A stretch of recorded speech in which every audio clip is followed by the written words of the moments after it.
Bonjour à toutes et à tous. Bonjour chers intervenants. Merci d'avoir accepté de participer à notre table ronde. Nous allons donc passer ensemble 45 minutes qui se veulent, je l'espère, interactives. N'hésitez pas donc à nous poser des questions, à poser des questions à l'équipe. Je suis Sophie Sarotte, directrice académique adjointe, et je vais vous présenter autour de la table les personnes qui vont m'accompagner pour cette table ronde. Au premier rang, vous avez bien évidemment le chef de projet, directeur académique adjoint, monsieur Dominique Leporati, à qui je vais passer tout à l'heure la parole.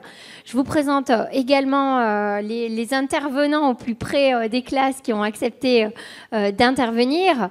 Donc, madame Dracos, directrice de l'école de Bois-le-Maître, madame Lucchesi, monsieur Lucchesi, pardon, à côté de moi, directeur de l'école d'application Saint-Charles 1, et puis aussi madame Depréto-Beaufal et l'école, la directrice de l'école maternelle Font-Colombe.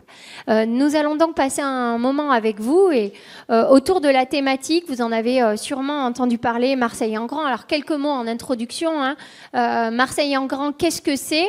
Les acteurs en parleront mieux que moi, mais avant de l'aborder, l'idée c'est bien évidemment ce lancement de projet du président de la République à la rentrée 2021, cette idée qu'il fallait partir des projets, des besoins, des écoles, du terrain, pour amener finalement cet élan, non pas dans une démarche, vous l'avez compris, descendante, mais vraiment dans une démarche horizontale pour permettre à ces écoles de faire preuve d'une plus grande autonomie. Et donc, nous allons découvrir avec eux cette démarche de projet pour l'ambition des élèves. Monsieur le directeur académique, vous êtes le chef de projet de Marseille en grand. Quel a été votre rôle? Quelles ont été les missions qui ont été les vôtres à travers ce projet? Bien, merci Madame la Directrice. Bonjour à toutes et à tous. Donc Dominique Leporati, directeur académique adjoint et chef de projet Marseille en grand. Alors là, il y a déjà une innovation pour les collègues qui se posent des questions sur le positionnement d'un directeur académique adjoint sur une seule mission. Eh bien oui, la mission pour le coup spécifique qui m'a été confiée porte sur Marseille en grand et plus spécifiquement, parce que vous le savez, vous avez 3 branches. Pour l'éducation nationale dans Marseille en grand, vous avez la réhabilitation lourde des écoles. Il y en a quand même au total maintenant 188 qui vont être réhabilitées sur 444 écoles. Donc c'est parti pour au moins 10 ans de chantier sur Marseille dans ces écoles. Ça, c'est la première branche et elle est déjà très importante. La deuxième branche, c'est notre collègue Véronique Buac qui la porte, autre directrice académique adjointe des Bouches-du-Rhône, sur les microstructures. Et donc ça touche le second degré avec 10 micro-collèges et 10 micro-lycées. Puis finalement, on arrive à nous au niveau des écoles, au niveau du premier degré, avec donc un Dazen adjoint, chef de projet, sur ce qu'on a appelé, et ce qu'on appelle toujours le réseau des écoles innovantes. Alors pour pas trop monopoliser la parole, parce que je suis capable de vous en parler pendant 4 heures, ça va faire un peu longuer. Et puis moi je remercie les directrices et les directeurs d'école d'être présent cet après-midi pour nous en parler, puisque comme le dit ma collègue, on va essayer d'être au plus près de l'expérience que nous avons engrangée depuis 16 mois désormais sur le terrain. Moi, juste quelques mots pour cadrer, on va dire, notre sujet. Donc ma collègue a parlé effectivement du discours inaugural du président de la République le 2 septembre 2021 au Palais du Pharo, où finalement il nous dit quelle est la méthode de Marseille en grand. La méthode, elle est assez simple finalement, puisque on a l'habitude de parler d'autonomie, mais c'est finalement comment est-ce qu'on va pratiquer cette autonomie, et notamment là pour le coup dans le premier degré. Donc la méthode Marseille en grand sur le premier degré, c'est une autonomie renforcée avec les moyens qui vont avec. On va peut-être en discuter. Ensuite, l'objectif, lui, il est transversal et pas uniquement évidemment à Marseille en grand, c'est augmenter évidemment la performance scolaire. Et on fait le pari qu'en donnant plus d'autonomie au terrain, avec les moyens qui vont avec, eh bien la performance scolaire effectivement va augmenter. On parlera, si ça vous intéresse, de l'évaluation des projets Marseille en grand, parce que l'idée c'est de se dire ça marche ou ça marche pas alors finalement cette méthode. Le troisième point que je voulais aborder avec vous, c'était le fait que Marseille-en-Grand repose sur donc le projet de l'école. Le projet est au centre de tout. Alors on n'invente rien puisqu'il existait, et il existe toujours évidemment un projet d'école. Et comment va s'articuler finalement le projet Marseille-en-Grand par rapport au projet d'école, par rapport, on va dire, à une vision départementale et puis le projet académique. Chaque école est maître de son projet. Et dans le cadre de Marseille-en-Grand, finalement, on a démarré avec 59 écoles, puisque au niveau du déroulé calendaire, le président fait son discours en septembre 2021, on s'organise au niveau de l'inspection académique et des équipes, et on démarre vraiment opérationnellement à partir de février 2022. Et là, on a 58 dans un premier temps, puis très vite 59 écoles qui souhaitent rentrer dans Marseille-en-Grand. Là, encore une fois, je parle de souhait parce que toutes les écoles marseillaises ont eu la possibilité de venir sur Marseille-en-Grand, et puis ensuite, c'est la communauté éducative, l'école qui décide de venir ou pas sur le projet. Sachant que notre façon de regarder la possibilité d'introduire ou pas une école dans Marseille-en-Grand, elle est bienveillante. L'objectif pour nous, c'est accompagner. Alors ça, c'est très important. L'inspecteur d'académie se positionne en tant qu'accompagnateur, en tant que facilitateur, avec toute son équipe, à commencer par l'IEN de la circonscription. Et ensuite, l'équipe dédiée au niveau des SDEN. Et puis aussi, on a beaucoup d'aide de la part des services du rectorat, notamment sur la partie organisation financière. Donc les écoles choisissent leur projet, et les 59 écoles historiques, puisque à l'heure actuelle, il y en a désormais 75 d'écoles, puisque au fur et à mesure, il y a toujours la possibilité pour les écoles marseillaises de proposer, de demander à l'IEN de circonscription la possibilité de s'introduire dans l'expérimentation Marseille-en-Grand.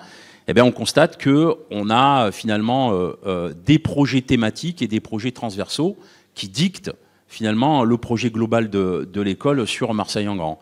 Donc des projets disciplinaires liés aux sciences, aux maths, aux langues vivantes. On a par exemple les écoles bilingues, on en a une là avec nous qui va témoigner juste après. On a aussi tout ce qui va toucher aux projets artistiques et culturels. Et puis on a des projets transversaux qui touchent au parcours santé de l'élève, qui touchent à la coéducation et qui touchent tout simplement au climat scolaire. Et ça, par contre, tout de suite, les 59 écoles étaient très transversales sur la question du climat scolaire. On va peut-être y revenir. Donc à partir du projet, l'école va être accompagnée, et elle a tout un staff technique autour d'elle pour pouvoir aider justement à l'appréciation et à la mise en place de ce projet. On a évidemment un organigramme qui est déjà en place, hein, avec la circonscription qui connaît évidemment ces écoles, et donc on travaille en lien direct avec l'inspecteur de circonscription et son équipe rapprochée, à savoir les conseillers pédagogiques de circonscription. Et puis au niveau des SDEN, donc, on a créé une équipe spécifique Marseille-en-Grand. Donc autour de moi, à l'époque, j'avais 6 conseillers pédagogiques départementaux. Là, on s'est centré sur 5 conseillers pédagogiques au cours de cette année scolaire, qui ont des valences particulières sur la coéducation, sur le bâti scolaire, sur tout ce qui va toucher à l'évaluation et à l'accompagnement global des écoles.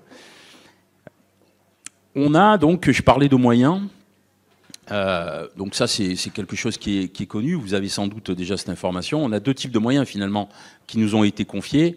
On a ce qu'on appelle un budget en euros, qui est d'ailleurs porté par le lycée Saint-Exupéry au niveau de son agence comptable, puisque l'une des caractéristiques, c'est que le directeur d'école n'a pas l'autonomie financière, et donc ça n'est pas un EPLE, une école, et donc il a fallu qu'on puisse poser notre budget, donné donc par le ministère de l'Éducation nationale à hauteur de 2,5 millions d'euros. C'est ce budget-là qui nous permet, on va dire, d'aider les écoles à faire quoi? Des commandes de 2 types, hein, matériel et immatériel. Sur le matériel, finalement, au bout de 16 mois, on se rend compte que on est essentiellement axé sur tout ce qui va toucher au mobilier lié à la réflexion sur les espaces apprenants, en gros le mobilier flexible. Je pourrais y revenir si ça vous intéresse. Et puis tout ce qui va toucher aussi au numérique, en articulation avec une opération qui existe aussi dans les Bouches-du-Rhône et qui va toucher donc aussi Marseille, à savoir TNE, Territoire Numérique Éducatif. Donc on a une articulation entre Marseille-en-Grand et TNE pour pouvoir évidemment bénéficier au maximum du budget. La question immatérielle au niveau des écoles, c'est essentiellement ce qu'on appelle la prestation extérieure. Certaines écoles vont vouloir faire venir des associations qui ont à voir par exemple avec l'EDD, d'autres avec le parcours santé, etc., etc. On connaît déjà cette dimension-là, donc il n'y a rien d'innovant, on va dire, dans cette démarche-là. L'innovation, encore une fois, elle est centrée sur l'impulsion qui est donnée par la base. Sans trop monopoliser la parole, l'état des lieux actuellement, donc j'ai expliqué qu'on était à 75 écoles et on est en articulation avec l'école Faisons-la ensemble.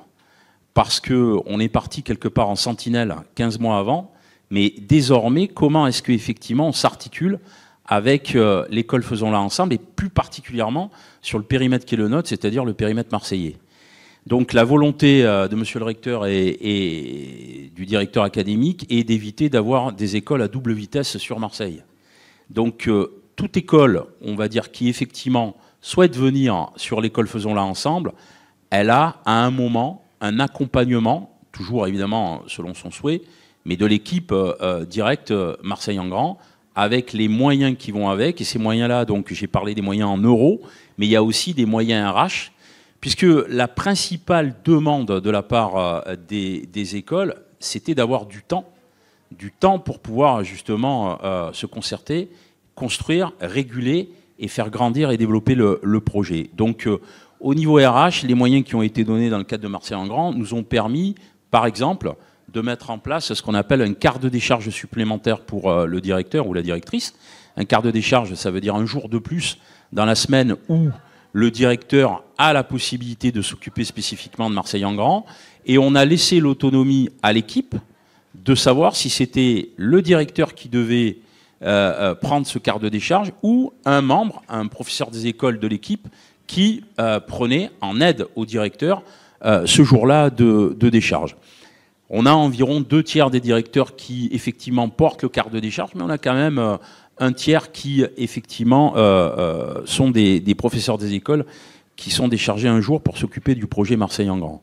On a aussi des allocations de formation, ça on connaît aussi que ce soit premier ou second degré, sauf que là effectivement on a largement appuyé sur le cadre réglementaire qui était assez peu utilisé. Vous connaissez sans doute les décrets de 2019 qui fondent, on va dire, les allocations de formation, 30 heures pour l'année scolaire par enseignant, sur un temps hors scolaire pour pouvoir se former. On a mis en place dans le cadre de Marseille-en-Grand, en lien avec un partenaire qui nous suit systématiquement sur Marseille-en-Grand, c'est Canopé, et je remercie les collègues d'être présents, parce que Canopé est très fortement impliqué sur l'opération Marseille-en-Grand, et donc on a monté avec nos collègues, à partir d'une enquête qu'on a faite auprès des directeurs d'école, en leur disant quels sont vos besoins de formation spécifiquement par rapport au projet Marseille-en-Grand. Et on a monté donc un plan de formation spécifique qui a lieu donc le mercredi, souvent le mercredi matin. Et donc on a derrière une rétribution sous la forme allocation de formation. C'est plus, j'ai envie de dire, symbolique qu'un principe de réalité. Là, il y a peut-être les directeurs qui commencent à opiner, parce que comme dans tout projet, et projet de cette dimension-là, c'est évidemment, ils vont peut-être le dire, mais je le dis aussi pour eux, très chronophage. Et donc, bien sûr, nos 30 heures sont quelque part, on va dire, une illustration symbolique de l'engagement de chacun et chacune dans ce projet.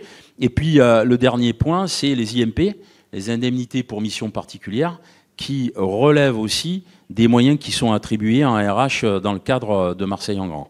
Donc tout un arsenal qui doit permettre d'aider, d'accompagner, de faciliter la mise en place du projet voulu par la communauté éducative.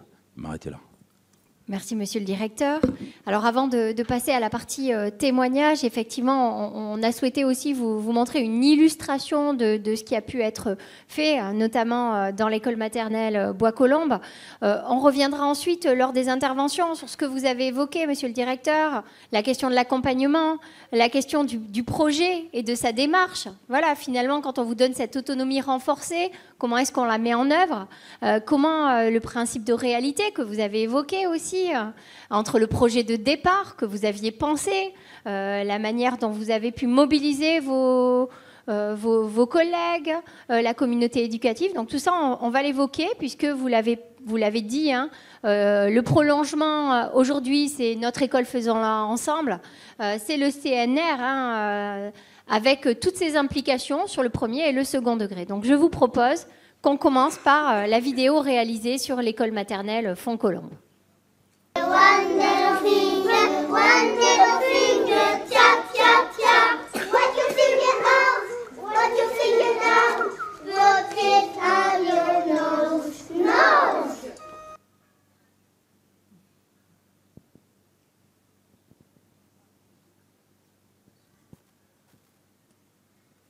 La philosophie générale du projet, c'était la prise en charge précoce de la difficulté scolaire et également l'égalité des chances par l'accès à la culture, à l'art et au sport.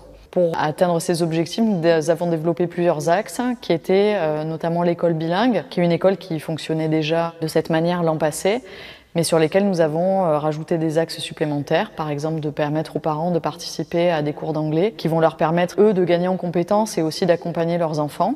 C'est très important pour moi d'apprendre l'anglais et la directrice de l'établissement nous apprend les bases.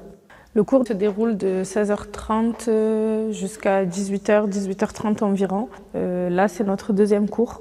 Pour l'instant, c'est des bases que nous connaissons toutes, donc c'est plaisant. Et ça nous permet aussi de suivre nos enfants et de les aider dans leur parcours scolaire. C'est important d'associer les parents dans ce nouveau projet.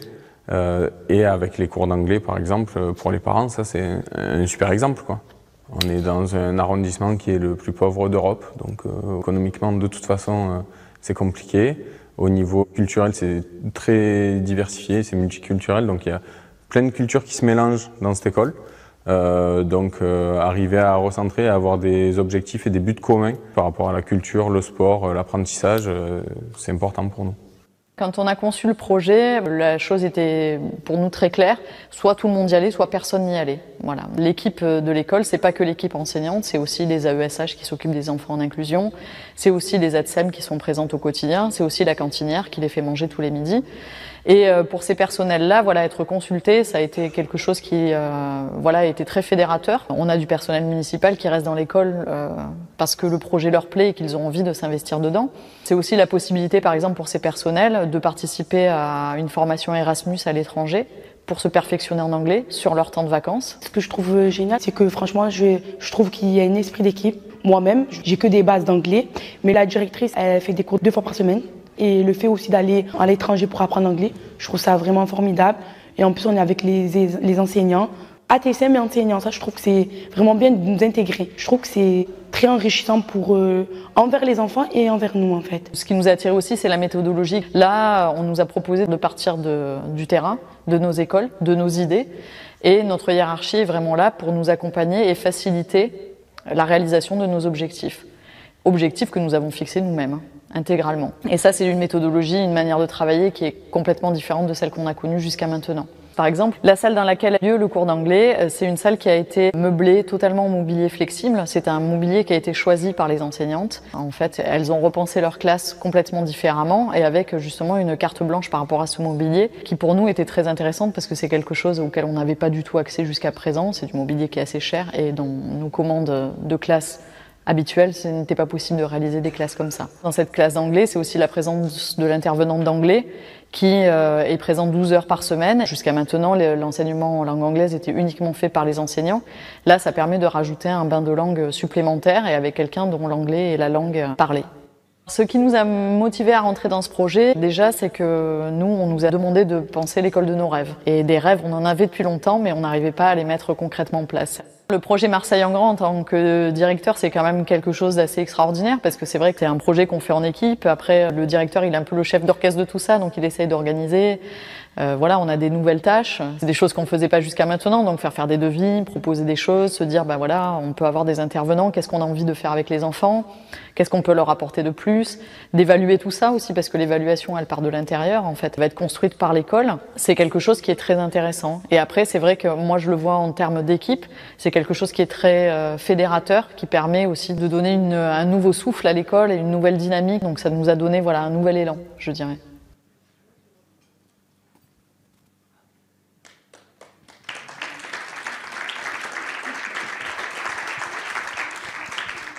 Madame la directrice, alors merci à l'équipe pour cette réalisation qui permet à la fois de bien percevoir le projet de base qui était le vôtre et dont on comprend à travers cette vidéo qu'il était déjà un projet implanté, existant, et que vous avez pu faire évoluer. Alors justement, qu'est-ce que vous pouvez nous dire? Alors vous nous en avez déjà dévoilé une partie sur quelle a été votre motivation, mais qu'est-ce qui a engagé finalement votre équipe? Vous l'avez dit, et je pense que tout le monde a retenu ces termes, c'était on y va tous ensemble ou on n'y va pas.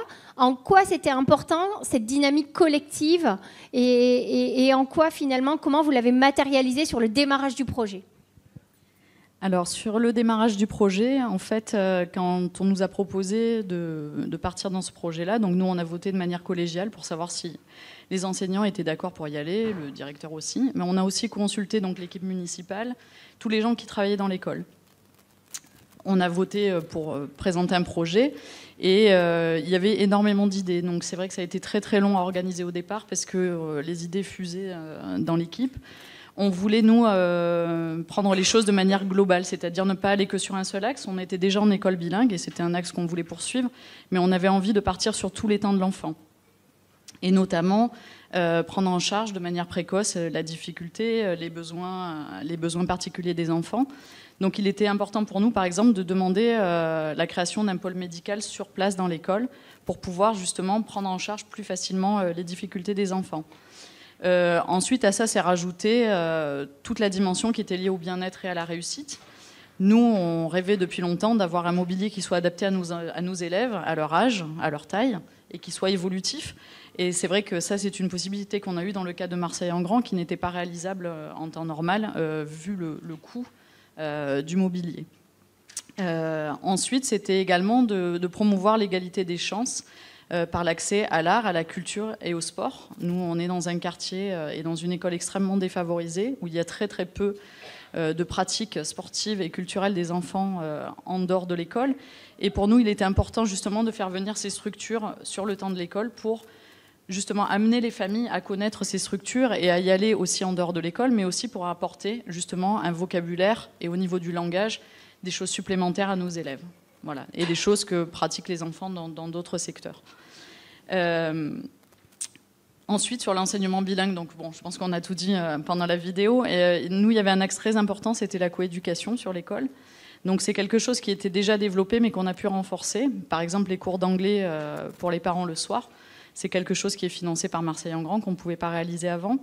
On a également ouvert un cours de français pour adultes. C'était suite à la consultation d'ailleurs de l'association des parents d'élèves et des parents de l'école au moment de la réalisation du projet. C'était une demande des parents d'avoir un cours d'anglais qui leur permette d'accompagner leurs enfants. Et voilà, c'est moi qui fais ce cours d'anglais tous les vendredis soirs. Et c'est un moment en plus qui est, pour moi, en plus que pour les familles, un moment extrêmement enrichissant. Voilà, et qui nous permet aussi de nous voir dans un cadre qui est complètement différent. Et voilà, sur la coéducation, c'était aussi de pouvoir permettre aux parents de venir sur des semaines banalisées en classe, assister à la classe avec leurs enfants, participer aux ateliers et voir de manière très concrète qu'est-ce que c'est l'école, qu'est-ce qu'on y fait, et de leur permettre de s'investir. Avant de passer sur les autres témoignages, une autre question concernant, vous l'avez dit, vous aviez déjà beaucoup d'idées au sein de votre équipe, il y avait déjà finalement tous les prémices de la réussite, sont venus accompagner les moyens financiers pour acheter du matériel. Vous avez bénéficié, monsieur le directeur le disait tout à l'heure, d'un accompagnement. En quoi cet accompagnement, quelle est la partie prenante de cet accompagnement dans la réussite du projet que vous menez actuellement ? Elle est primordiale parce que nous, on a les idées, mais on n'a pas les moyens pour le faire, en fait. Et la chose qui a été très différente, c'est de proposer des choses et d'avoir une hiérarchie qui nous dise, bon ben voilà, vous voulez réaliser telle chose, on va vous trouver une solution pour la réaliser. Et que ça parte du terrain, de ne plus être dans quelque chose de descendant. En fait, c'est une démarche qui est complètement différente et qui est très motivante voilà, pour l'équipe, qui nous a ramené un dynamisme au sein de l'équipe et une envie justement de faire des choses. Voilà. Et c'est vrai qu'on a un accompagnement, voilà, on a un conseiller dédié à la DSDEN qui est à l'écoute de toutes les questions qu'on peut poser, de tous les problèmes qu'on peut rencontrer. Voilà. C'est un rapport à la hiérarchie qui est complètement différent de celui dont on avait l'habitude. Alors avant qu'on passe encore une fois la parole, juste sur les effets, vous l'avez dit au niveau de l'équipe, du sens retrouvé, sur le cœur de métier, de l'enthousiasme, de la dynamique. On a vu les témoignages sur les parents et sur les élèves. Qu'en est-il de la performance des élèves? Monsieur le directeur le disait tout à l'heure, effectivement, il est bien entendu que vous aviez posé le principe et les objectifs, mais pouvez-vous déjà mesurer une partie des effets en termes de performance de vos élèves? Alors peut-être sur les langues vivantes, mais peut-être aussi sur les autres compétences et les savoirs fondamentaux? Alors sur les langues vivantes, oui, on le voit un petit peu parce que c'est la 2e année. Donc on se rend compte, par exemple, qu'on a des enfants qui, là, au bout de 6 mois de classe, commencent à se parler en anglais entre eux, notamment des petites sections de 3 ans, ce qui est quand même... voilà. Même nous, on ne s'attendait pas à ce que ça aille aussi rapidement. Ensuite, sur le reste, nous, on a noté, en termes d'évaluation, une amélioration du climat scolaire, très concrète. Une baisse, par exemple, du nombre de faits établissements, des relations avec les parents d'élèves qui sont quand même apaisées. Voilà, c'est un travail qu'on n'a pas fait que dans le cas de Marseille-en-Grand, mais voilà, les parents sont très enthousiastes en fait, de tout ce qui arrive dans l'école et que l'école leur soit ouverte. Je pense que c'est ça qui est... Merci Madame la Directrice. On reviendra peut-être tout à l'heure si au niveau du chat on a des questions ou dans la salle. Madame la Directrice, alors vous êtes la directrice donc de l'école Bois-le-Maître. Alors comme on n'a pas de support, présentez-nous un petit peu quel a été votre projet, puis aussi les questions qui ont pu être... Est-ce que l'équipe était au départ sur un projet existant? Quelle a été la démarche que vous avez menée? Quels sont les effets que vous avez commencé à pu reconnaître et voir dans votre école? Alors en fait, nous, tout a démarré quand on a reçu le mail au mois de septembre de cette proposition. J'ai de suite pensé au travail que faisait chacun de mes collègues au sein de leur classe au niveau des arts, puisque chacun a des facultés artistiques différentes et travailler de son côté. Et je me suis dit, c'est l'occasion ou jamais de rassembler l'équipe au travers d'un projet commun à toute l'école et de travailler sur les arts, mais surtout sur les fondamentaux et sur l'estime de soi, le bien-être à l'école, puisque on est tous convaincus qu'un élève qui est bien dans sa peau et qui vient volontiers à l'école apprendra mieux. Donc j'en ai de suite parlé à mes collègues qui ont sauté de joie et qui étaient très très très enthousiastes.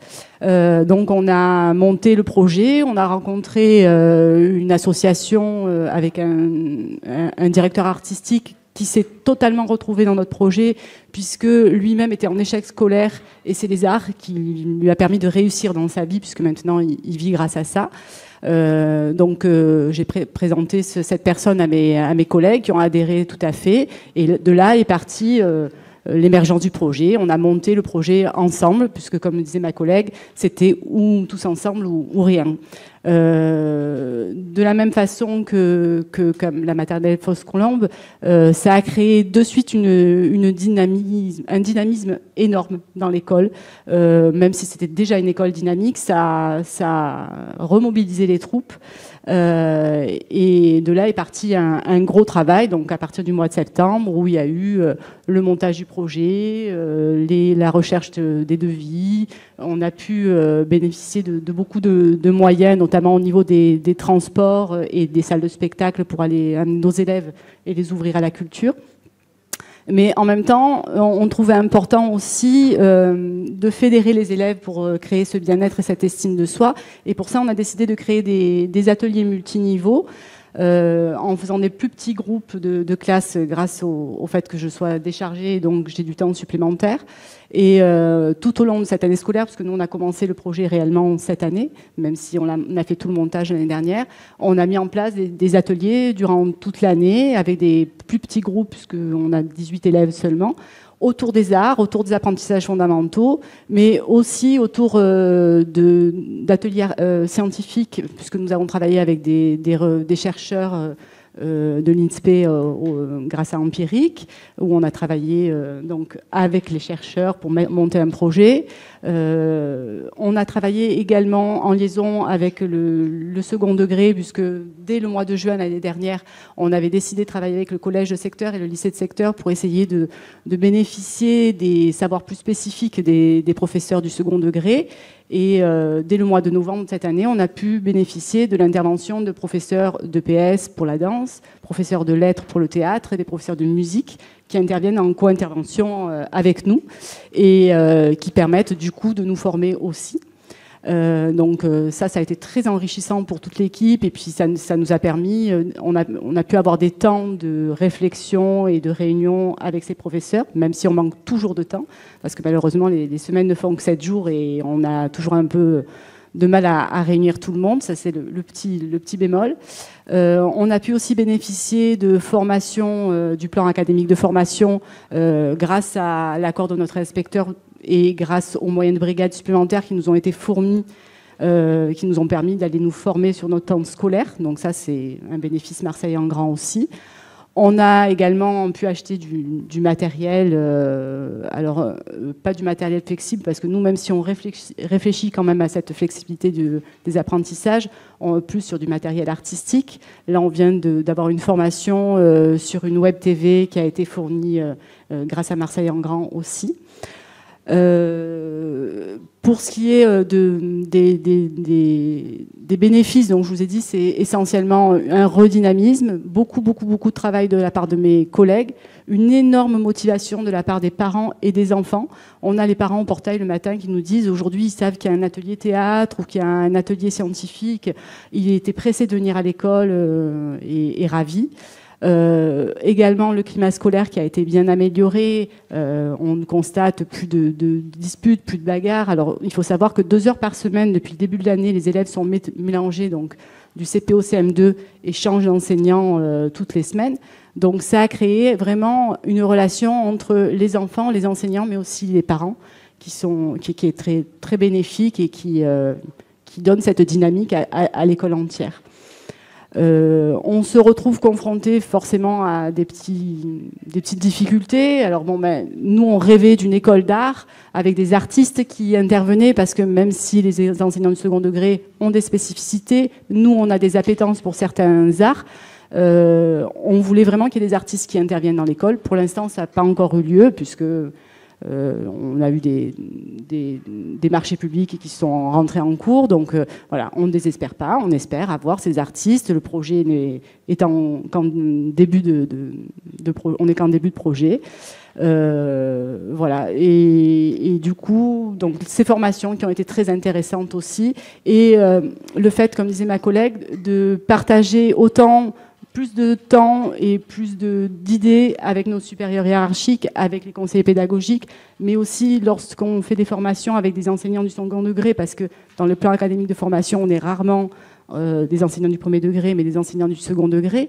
Donc ça nous a beaucoup apporté. Le travail avec les chercheurs, voilà, beaucoup de remises en question, beaucoup de recherches à l'intérieur de l'équipe et de dynamisme.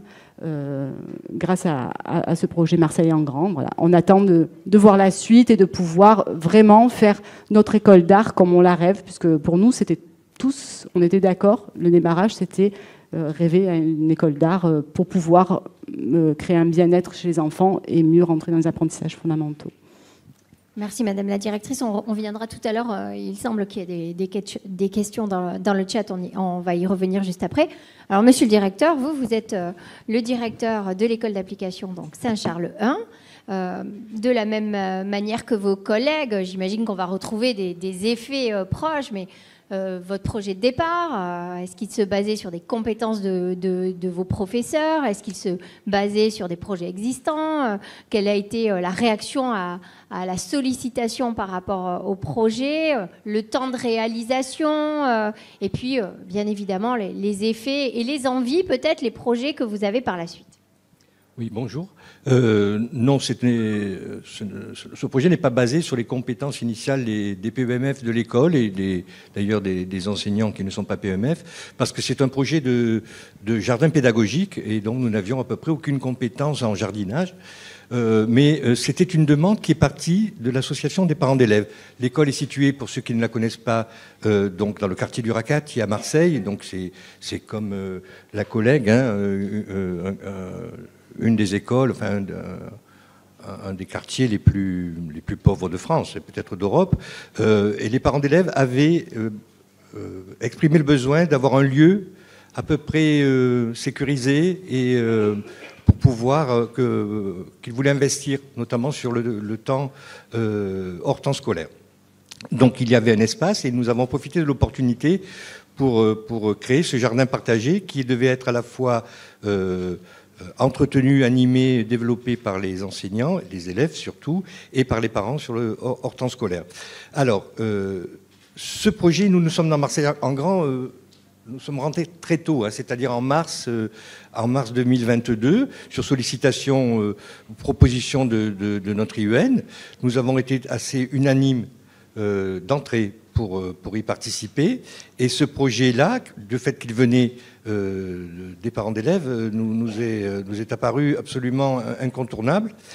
La mise en œuvre a été relativement simple, puisque l'autonomie dont parlaient les collègues et monsieur le directeur académique nous a laissé une totale liberté, mais c'est une liberté surveillée, mais pas au sens de surveillance, mais plutôt d'encadrement. Nous sommes accompagnés, nous avons été accompagnés dans toutes les étapes du projet et nous continuons à l'être. Donc cette autonomie qui nous a été laissée nous oblige, évidemment, et donc nous avons mis en place un certain nombre d'actions qui nous permettent, en tant qu'enseignants, de construire ce projet. Ça s'est fait très progressivement, donc du coup, et là on monte en puissance cette année. L'idée, c'était de faire vivre un lieu qui pourrait accueillir les parents sur le temps scolaire sur des ateliers dédiés au jardinage. Je précise que l'école était engagée depuis longtemps dans des démarches de développement, d'éducation au développement durable, avec des labellisations, et puis un travail sur les déchets, comme ça se fait dans beaucoup d'écoles. Donc nous avons plutôt profité de cette opportunité qui nous était donnée pour rejoindre Marseille Grand autour d'un projet qui existait déjà au moins de façon embryonnaire. Les effets que nous avons pu constater sur les élèves, ils sont évidents en termes de climat scolaire. Il était déjà bon, mais il est encore meilleur, puisque est apparue la nécessité aussi de développer des ateliers multi-âges, donc du CP au CM2, donc développer la coopération. En termes et la réflexion actuelle se porte sur l'évaluation et finalement quelles sont les retombées, puisqu'il n'y a que ça qui nous intéresse finalement en tant qu'enseignant, quelles sont les retombées en termes de résultats académiques, c'est-à-dire est-ce que ce projet est au service de l'amélioration sensible, hein, pas marginale, mais sensible, des résultats des élèves, et en français, en mathématiques surtout, puisque nous sommes en éducation prioritaire, et quand même, c'est quelque chose qui est important. Nous sommes en train d'y réfléchir, nous sommes accompagnés pour cela par le groupe académique, et notamment au niveau de la réflexion sur l'évaluation du projet. Donc, c'est un chantier qui nécessitera quand même d'avoir des indicateurs précis, mais nous attendrons évidemment les évaluations repères de début d'année prochaine. On a déjà quelques indicateurs, mais il faut recentrer notre réflexion sur ceci. Ils sont trop larges pour l'instant. Je ne sais plus qui parlait tout à l'heure d'horizontalité, hein, du projet en termes d'autonomie, je dirais même plutôt que c'est quelque chose qui est ascendant. ce n'est même pas de l'horizontalité, puisque tout est parti du terrain. À aucun moment, nous n'avons été, d'une façon ou d'une autre, orientés dans nos choix pédagogiques, dans les modalités d'action, dans le choix des objectifs, dans la recherche des indicateurs pertinents pour évaluer le projet. Et ça, c'est très agréable et très nouveau. Parce que certains d'entre vous doivent penser qu'un jardin pédagogique, il n'y a rien d'innovant, hein, ça existe depuis plusieurs dizaines d'années, peut-être plusieurs centaines d'années, en tout cas depuis le siècle précédent. Et donc, ce qui est nouveau, c'est cette façon de procéder, qui est tout à fait novatrice, en tout cas pour nous, les acteurs de terrain. Et cette liberté, elle est accompagnée de façon très fluide. Lorsque nous avons besoin de quelque chose, nous savons à qui nous adresser.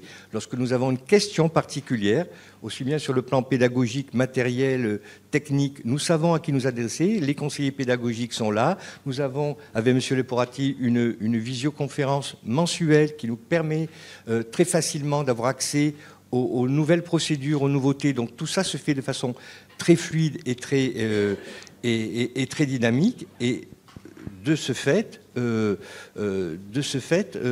on sait où on va et on commence à voir comment peut évoluer le projet, parce que, comme il partait du terrain, il n'était pas complètement abouti, évidemment, au départ, et on est en train de réfléchir à la réorientation pour l'année suivante et les années d'après, puisque j'espère que ces projets seront pérennisés d'une façon ou d'une autre, hein, soit dans ce cadre, soit dans le cadre plus général de notre école Faisons-la ensemble, mais nous sommes en train d'y réfléchir.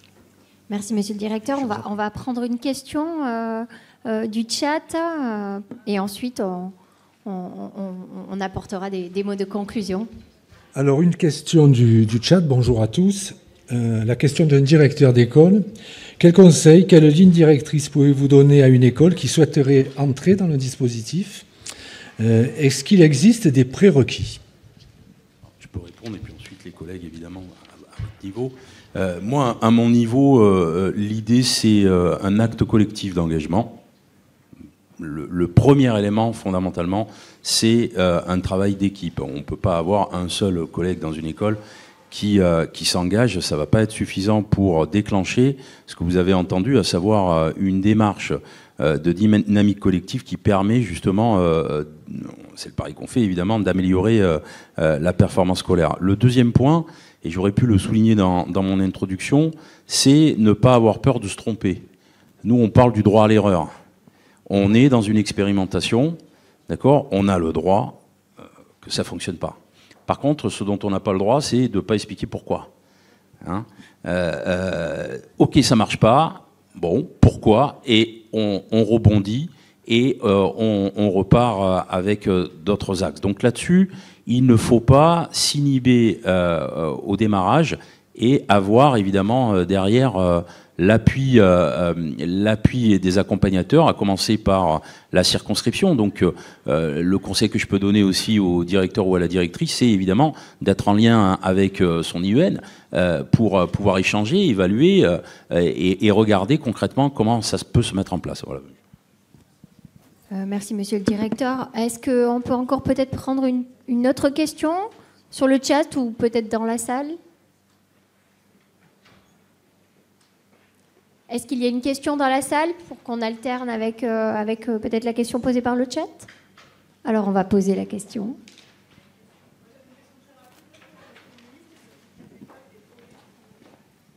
Alors, une liste des projets déjà mis en œuvre.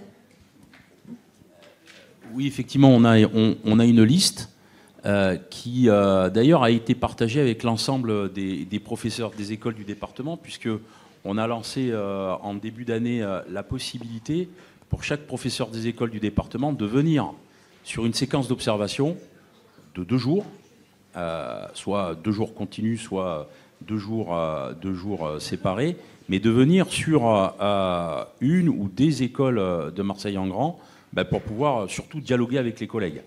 Hein, parce que donc on a bien cette liste-là. On peut peut-être aller sur le site du rectorat où il y a effectivement une encoche Marseille-en-Grand. Et si effectivement le site est à jour, vous devriez retrouver l'ensemble des projets. Sinon, c'est très simple, hein, par l'intermédiaire de votre IEN ou en nous envoyant directement un mail à la DSDEN, on vous le fera passer.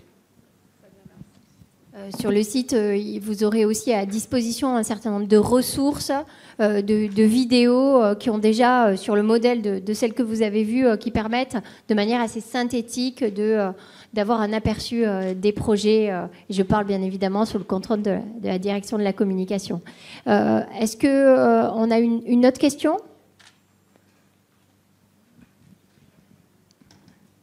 Bonjour, j'aurais voulu savoir s'il y avait des projets d'établissement qui avaient pour objectif d'accroître la démocratie à l'école. Et donc, vous parliez de démarche collective, mais qui impliquaient du coup les élèves dans le projet d'établissement lui-même.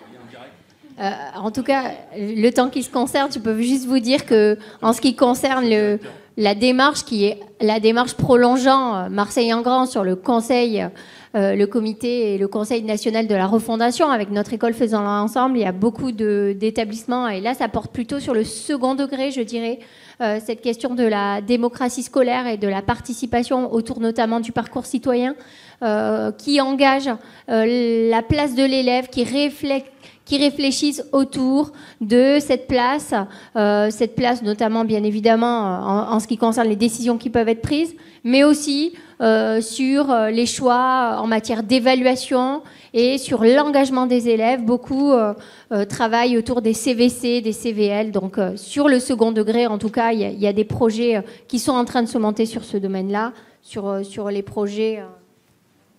Non, les écoles primaires, élémentaires et maternelles ne sont pas constituées en établissement, donc il n'y a pas de projet spécifique mais dans tout projet, il y a une part de décision qui revient à l'élève. Nous nous sommes engagés, mais comme beaucoup d'écoles, dans une pédagogie institutionnelle avec des instances de régulation et de choix, mais sans non plus se voiler la face. Voilà. L'école n'est pas une démocratie. L'école, la relation pédagogique est réciproque, mais forcément asymétrique. Mais dans cette organisation des ateliers, évidemment, il y a toujours une dimension de coopération, enfin ce qu'on croyait être une coopération, qui semblerait n'être qu'une collaboration. Nous avons assisté à la conférence au Retex Canopé l'autre jour, mais bon, c'est en discussion. Mais dans tout projet, surtout de gros projets comme ça, il y a forcément un moment donné où il faut inclure, écouter et recevoir la parole de l'élève et faire en sorte que ce qui puisse être adapté soit pris en compte. C'est important. Peut-être juste une dernière question ?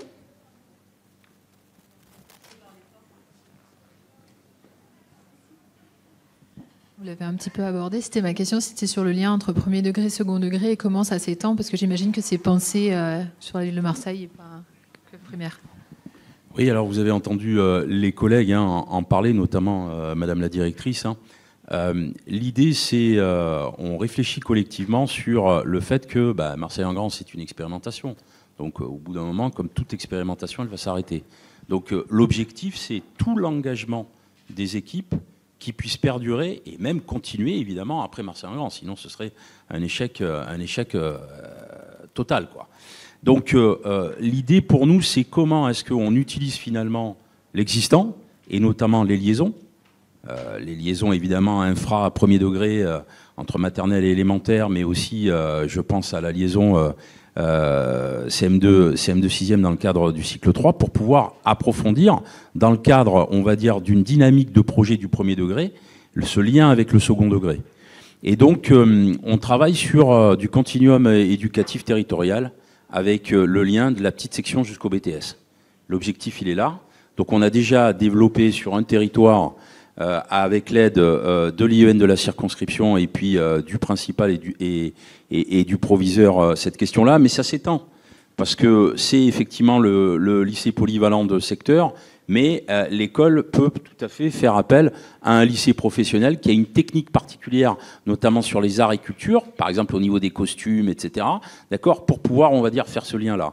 L'idée, c'est de travailler en fait beaucoup plus sur la notion de fratrie et de liens qui s'enchaînent derrière, de sécuriser aussi les actions auprès des parents pour qu'il y ait un sens auprès de l'élève et donc auprès du territoire.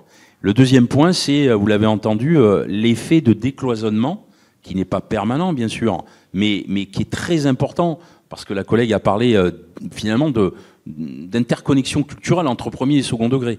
On ne s'en rend pas compte tout de suite, mais effectivement, il y a une sorte de cloisonnement installé depuis X temps, d'accord, et qui fait que, par manque de temps, souvent, parce que certaines structures institutionnelles qui sont posées ne permettent pas forcément des échanges très profonds en termes de connaissances de culture professionnelle.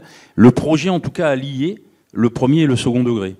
Et là, on est allé chercher la compétence des enseignants du second degré pour intervenir à la demande des écoles sur le premier degré, en lien total avec l'autonomie, on va dire, du prof du second degré.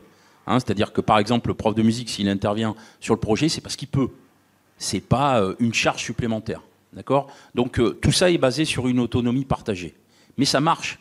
Et on a de plus en plus sur le territoire des profs du second degré qui sont prêts à venir sur le premier. Le pari qu'on fait l'année prochaine, c'est l'inverse. Parce qu'il y a beaucoup de compétences aussi sur le premier degré. Et donc, on va voir, dans le cadre des réseaux, si on ne peut pas, justement, faire l'effet inverse, c'est-à-dire des profs du premier degré qui viendraient sur le second degré, à la demande du second degré, et en fonction des possibilités du premier degré. Voilà. Alors, il y a beaucoup de questions, je le sais, et malheureusement, le temps de cette table ronde va être bientôt clos. Je voudrais donc juste quelques mots pour synthétiser et retenir l'essentiel de vos échanges. Je note que dans les projets qui nous ont été présentés, mais je parle bien évidemment sûrement au nom de tous les autres, l'idée qu'une équipe, le sens du collectif, ces équipes qui se sont engagées, et fortement, on l'a vu bien évidemment, parce que ça a nécessité de revoir vos méthodes, vos pratiques, vos manières de fonctionner. Donc on retient des conditions favorables au sein de l'école, des idées, des projets existants, des événements ou des compétences. On retient donc un collectif prêt à s'engager.